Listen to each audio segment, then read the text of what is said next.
Hello, aspirants. Welcome to Bhagyalakshmi IAS Institute, where passion meet purpose. Today, we are going to discuss about the 10th February current affairs అండి. So ఇది వచ్చేసి మనము ఇక్కడ 10th తో పాటుగా current affairs తీసుకున్నప్పుడు sorry 1 second. So 10th, 11th, 12th, 13th, 14th వరకు current affairs ఈరోజు ట్రై చేద్దాము కంప్లీట్ చేయడానికి. మనకైతే 48 పేజెస్ ఉంది. సో చూద్దాము మరి 10th నేను ఇంపార్టెంట్ పాయింట్ ఆఫ్ వ్యూలో ప్రిలిమ్స్ పాయింట్ ఆఫ్ వ్యూలో చెప్తాను. సో 10th ఫిబ్రవరి కరెంట్ అఫైర్స్ తీసుకుంటే ఇక్కడ చూడండి, Cook island science the strategic partnership with China అని అన్నారు. ఇక్కడ ఫస్ట్ మనకి న్యూస్లో ఉన్న ఇంపార్టెంట్ ఏంటండి, కుక్ ఐలాండ్ అనేది న్యూస్లో ఉంది. మరి కుక్ ఐలాండ్ అంటే ఏంటి అనేది మనం ఫస్ట్ ఇక్కడ చూసుకోవాలి. ఓకేనా.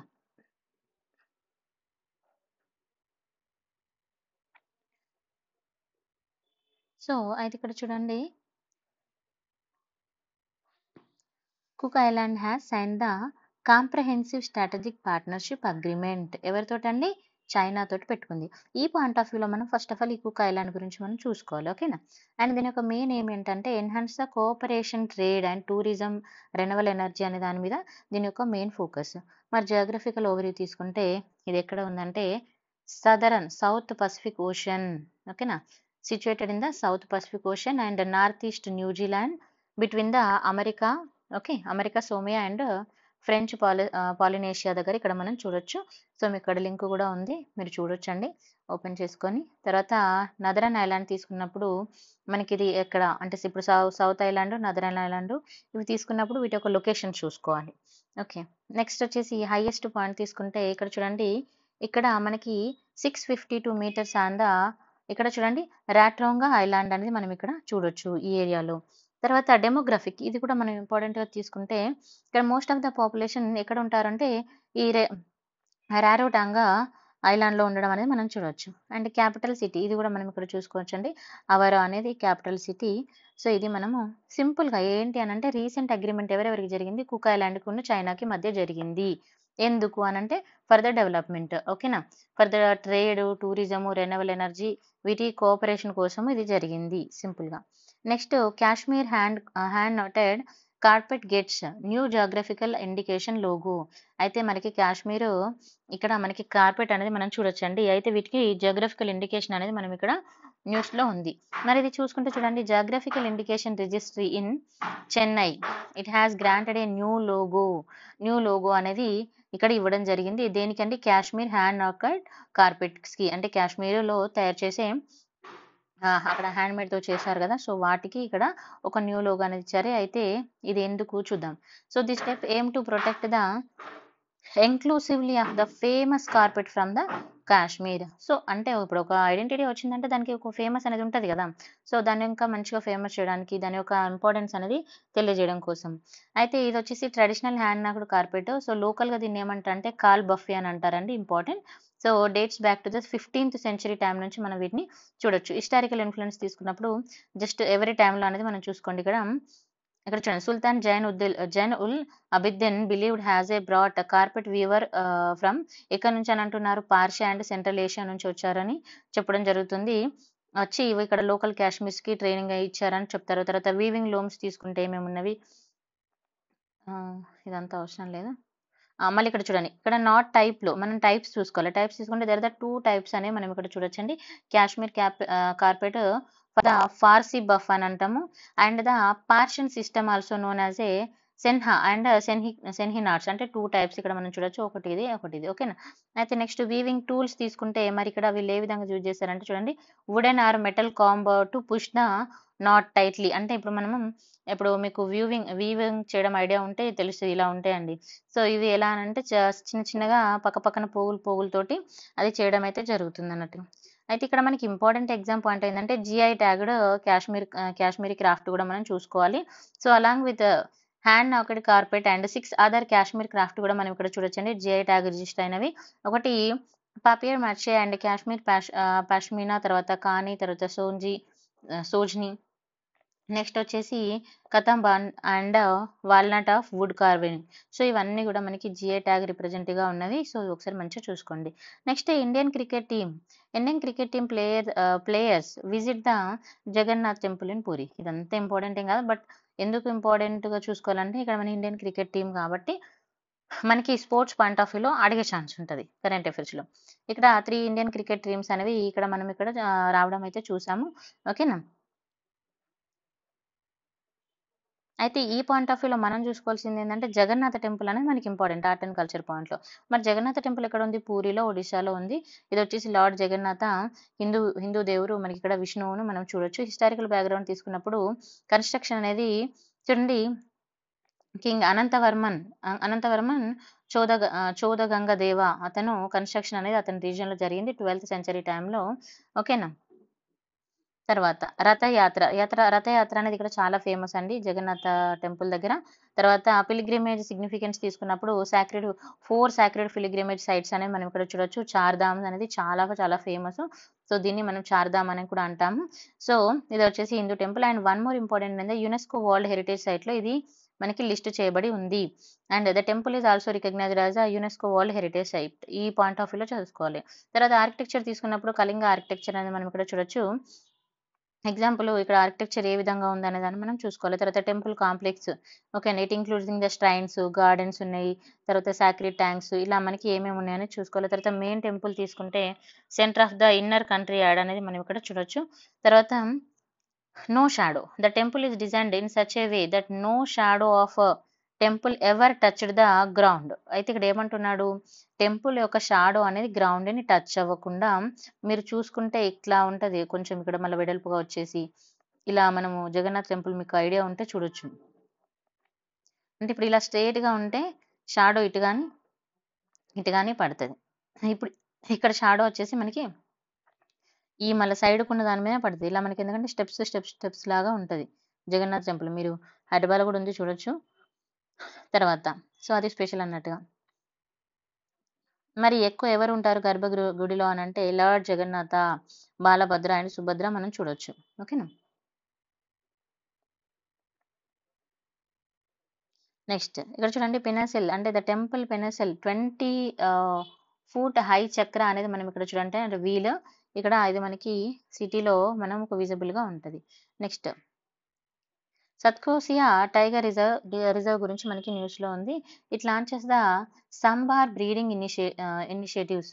అయితే ఇక్కడ సత్కోసియా టైగర్ రిజర్వ్స్ మనకి ఏం ఇంట్రడ్యూస్ చేశారంటే సాంబార్ బ్రీడింగ్ని ఇక్కడ ఇంట్రడ్యూస్ చేశారు. మరి అది ఏంటి, ఎందుకు అనేది చూసుకుంటే మనకు టైగర్ రిజర్వ్స్ మీ అందరికీ ఐడియా ఉందండి. ఇది tiger reserve.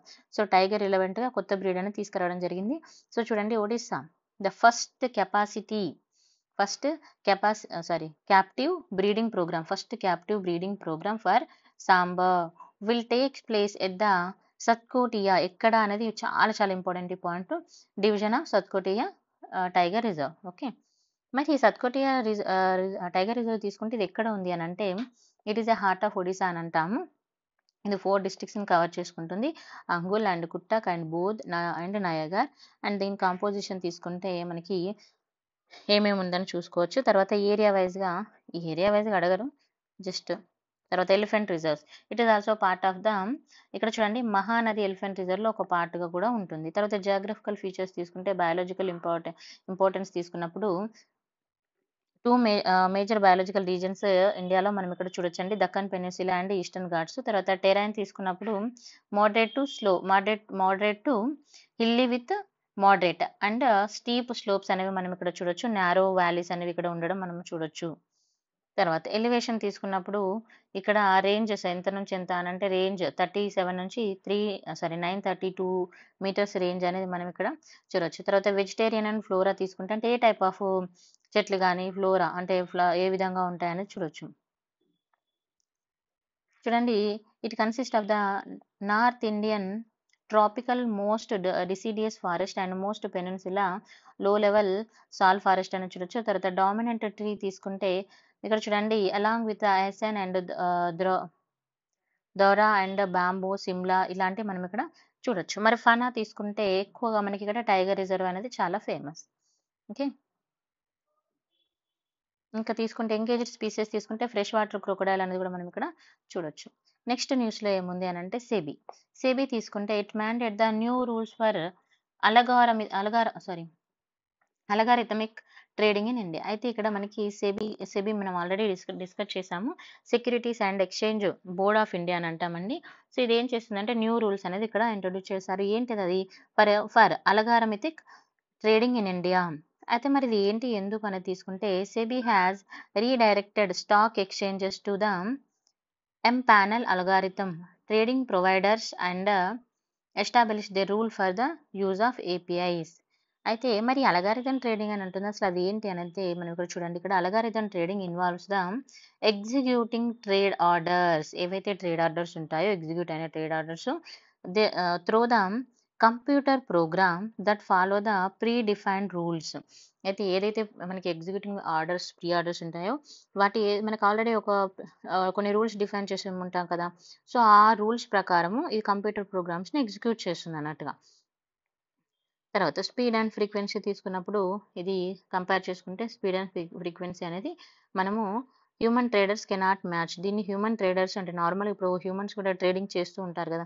So they are cannot be match directly అని చెప్తాను. తర్వాత ప్రివలెంట్ ఇన్ ఇండియా తీసుకుంటే both institutional and retail investors ఇక్కడ ఆల్రెడీ ఇక్కడ యూజ్ చేస్తున్నారని చెప్తున్నారు. తర్వాత మరి వాట్ ఈస్ ద పర్పస్ ఏంటి అని అంటే ఇట్స్ మెయిన్ పర్పస్ తీసుకుంటే roles and responsibilities of the key stake holders for as investors, brokers and also ఇక్కడ మనకి ఏంటంటే మార్కెట్ ఇన్ఫ్రాస్ట్రక్చర్ ఇన్స్టిట్యూషన్స్ అనేవి వీటన్నింటిని ప్రొవైడ్ చేసి ప్రొటెక్షన్ లాగా ఇది మనకి కల్పిస్తుంది అన్నట్టుగా. అంటే ఇప్పుడు రీటైల్ ఇన్వెస్టర్స్ ఉంటారు కదా, వాళ్ళకి ఒక ప్రొటెక్షన్ లాగా అన్నట్టు. కొంతమంది ఏం చేస్తున్నారంటే చాలా మట్టుకి ఇప్పుడు మనకి స్కామ్స్ జరుగుతున్నాయి, మనం చూస్తున్నాం కదా. సో వాటి నుంచి ప్రొటెక్షన్. తర్వాత access for the retail investor. మరి రీటైల్ ఇన్వెస్టర్స్కి యాక్సెస్ ఏ విధంగా ఉంటుంది చూడండి. Retail investor will only have access to the approved algorithm via register brokers ద్వారా మాత్రమే వీళ్ళకి వాళ్ళకి లాగిన్ అవకాశం ఉంటుంది. తర్వాత బ్రోకర్ రెస్పాన్సిబిలిటీ తీసుకుంటే it only receiving the approval form. వాళ్ళకి అప్రూవల్ ఫామ్ వచ్చిన వాళ్ళకి మాత్రమే ఇది ఉంటుంది. తర్వాత ఆడిట్ ట్రయల్స్ తీసుకున్నప్పుడు ఈ విధంగా. తర్వాత గ్రీవెన్స్ హ్యాండిలింగ్ ఇదంతా అవసరం లేదు. ఇది చూడండి కేటగిరీస్ తీసుకుంటే white box algorithm, black box. ఇది ఇంపార్టెంట్, క్వశ్చన్ అడిగే ఛాన్స్ ఉంటుంది టైప్స్లో. ఓకేనా. ఇక్కడ వైట్ బాక్స్ అన్నప్పుడు చూడండి algorithm disclose their logic and replicable. అదే బ్లాక్ అన్నప్పుడు ఏమవుతుంది అంటే algorithm does not disclose to the user, cannot be replicated. Okay. తర్వాత న్యూ డిస్కవరీ ఇన్ గ్రాఫైన్ తీసుకున్నప్పుడు నెక్స్ట్ టాపిక్ అసలు ఏంటిది అంటే చూడండి strange state of matter found. అసలు ఏంటి ఇది? ఫస్ట్ ఆఫ్ ఆల్ ఒకసారి క్లియర్గా చూడండి. ఇక్కడ చూడండి researchers has recently discovered the unusual new state of matter in the way currents flow through the layers of the graphene. Currents అనేది ఇక్కడ మనకి గ్రాఫిన్ ద్వారా ఫ్లో అవుతుందని చెప్తున్నారు. మరి అసలు ఈ గ్రాఫిన్ ఏంటి? అసలు దీని గురించి చూస్తే చూడండి అలోట్రేప్ ఆఫ్ కార్బన్ అండ్ దాని యొక్క స్ట్రక్చరు, తర్వాత గ్రాఫైట్. మీ అందరికీ గ్రాఫైట్ ఐడియా ఉంటుంది, దానిలో ఉన్న ప్రాపర్టీస్. సో ఇది ఎగ్జామ్ పాయింట్ ఆఫ్ వ్యూలో మనకి సైన్స్ అండ్ టెక్ చదువుకునే పాయింట్ ఆఫ్ వ్యూలో ఇది వచ్చే అవకాశం ఉంటుంది. సో ఒకసారి జస్ట్ చూసుకోండి. ఇది ఇలాంటి టైప్ ఆఫ్ క్వశ్చన్స్ రేర్గానే ఉంటుంది, బట్ ఒకసారి ఆ గ్రాఫిన్ మీద మనకు ఒక ఐడియా మాత్రం ఉండాలి. ఓకేనా. దాని స్ట్రెంత్ ఏంటి, ఫ్లెక్సిబిలిటీ ఏంటి. ఫ్లెక్సిబుల్ తీసుకుంటే graphene is highly flexible and stretchable. And conductivity తీసుకున్నప్పుడు both electricity and heat. Transparency తీసుకున్నప్పుడు absolute only 2% of light. And impermeability తీసుకున్నప్పుడు ఇక్కడ impermeable to the gases and light, hydrogen and helium. Just చూసుకోండి, అంత పెద్ద important అయితే కాదు. తర్వాత next Chinese scientist explore the neutrino detection in south China Sea అని అన్నారు. ఇక్కడ ఏమంటున్నారండి, చైనీస్ సైంటిస్ట్ ఎక్స్ప్లోర్ చేస్తున్నారు. ఏంటి అని అంటే neutrino detection in south China sea. ఇక్కడ సౌత్ చైనా సీలో డిటెక్ట్ చేశారంటున్నారు. అసలు ఇది ఏంటి అనేది చూసుకుంటే రీసెంట్గా ఏంటంటే చైనీస్ సైంటిస్టులు recently deployed the special detectors deep in south China sea. ఎందుకు?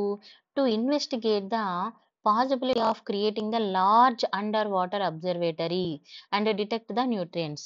అయితే మరి ఎందుకు వీళ్ళు ఈ డిటెక్షన్ అనేది వాళ్ళు ట్రై చేస్తున్నారు? ఎందుకు అని అంటే ఈ లార్జ్ అంటే ఇప్పుడు మనకి వాటర్ అండర్ గ్రౌండ్లో మనం ఆల్రెడీ వర్క్ చేస్తున్నాం కదా.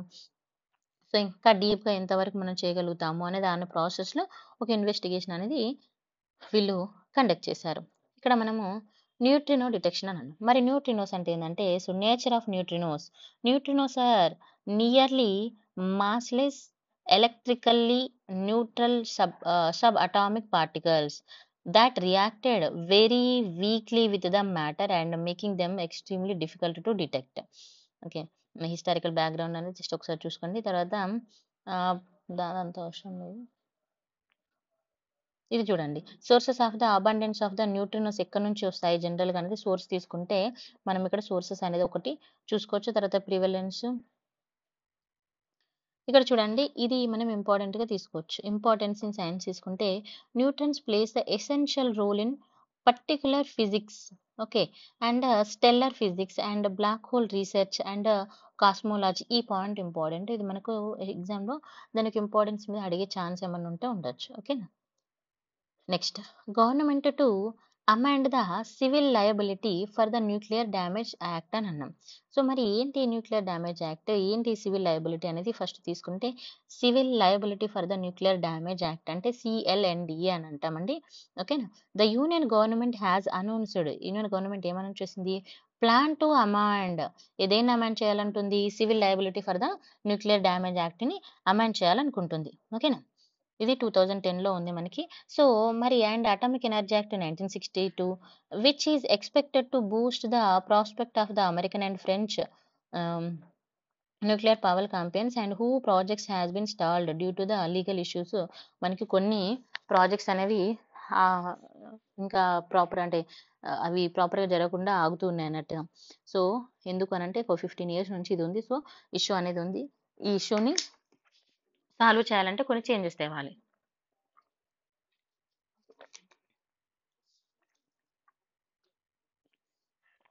ఇప్పుడు జనరల్‌గా మనము కాన్స్టిట్యూషన్ చేసుకుంటాం. కాన్స్టిట్యూషన్‌లో మనకి ఎందుకు చేంజెస్ చేస్తున్నాము? కొన్ని మన అందరికీ గూడా సూట్ అవ్వన సందర్భంలో మనం చేంజెస్ చేస్తున్నాం కదా! సో, అలాగే కొన్ని యాక్ట్ గూడా మనకి ఎన్‌డీఏలో చేంజెస్ చేయాలని అనుకున్నారు. సో, మరి చూద్దాం. ఇది అడాప్షన్ తీసుకుంటే ఇండియన్ పార్లమెంట్ 2010లో అడాప్ట్ చేసుకుందండి.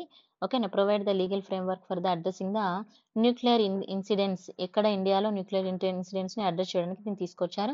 తర్వాత ఇంటర్నేషనల్ బేసిస్ కూడా మనం చూసుకోవచ్చు. ఓకేనా? Main important key features. Strict liability, liability limit and government responsibility.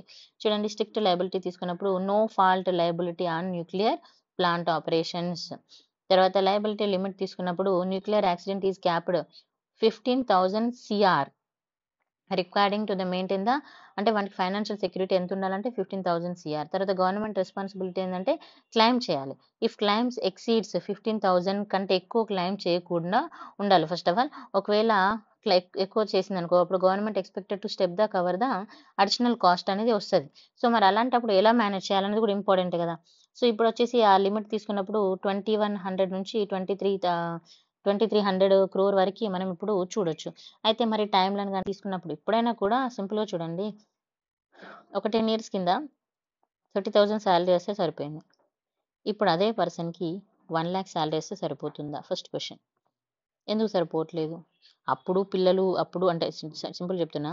10 years కిందట ఫ్యామిలీస్ ఉన్నాయి, పిల్లలు ఉన్నారు, జనరేషన్ చదువుతున్నారు, అన్నీ ఉన్నాయి. సేమ్ ఇప్పుడు ఫ్యామిలీ, జనరేషన్ అన్నీ చదువుతాయి. మరి ఎందుకు పెరుగుతుంది ఇక్కడ ఖర్చు? అవునా కాదా? అదే పాయింట్ ఆఫ్ వ్యూలో దీని గురించి కూడా మనం చూసుకుంటాము. సో సింపుల్‌గా 10థ్‌లో అంత ఇంపార్టెంట్ అంటే ఒక్క 2, 3 ఇంపార్టెంట్ చూసుకోవచ్చండి. ఈ కుక్ ఐలాండ్ ఒకటి చూసుకోండి. తర్వాత ఈ కాశ్మీర్ జియోగ్రాఫికల్ ఇండికేషన్ లోగో ఒకటి చూసుకోండి. తర్వాత జగన్నాథ్ టెంపుల్ కొంచెం. ఇది ఇంపార్టెంట్ అండి. ఈ మన సత్కోసియా టైగర్ రిజర్వ్స్ అనేది చాలా ఇంపార్టెంట్. అదొక్కటి మంచిగా చూసుకోండి. తర్వాత సెబీ అనేది కూడా అంత పెద్ద అది కాదు. ఎందుకంటే మనకి 22లో అనుకుంటా ఈ ట్రేడింగ్ రిలవెంట్‌గా క్వెషన్ అడిగారు. I think 22 yes. మేబీ నాకు గుర్తున్న ప్రకారం 21 ఆర్ 22లో అడిగారండి. సో చాలా మంది రాయలేకపోయారు. ఓన్లీ కొంతమంది దాన్ని ఆన్సర్ చేశారు. ఓకేనా?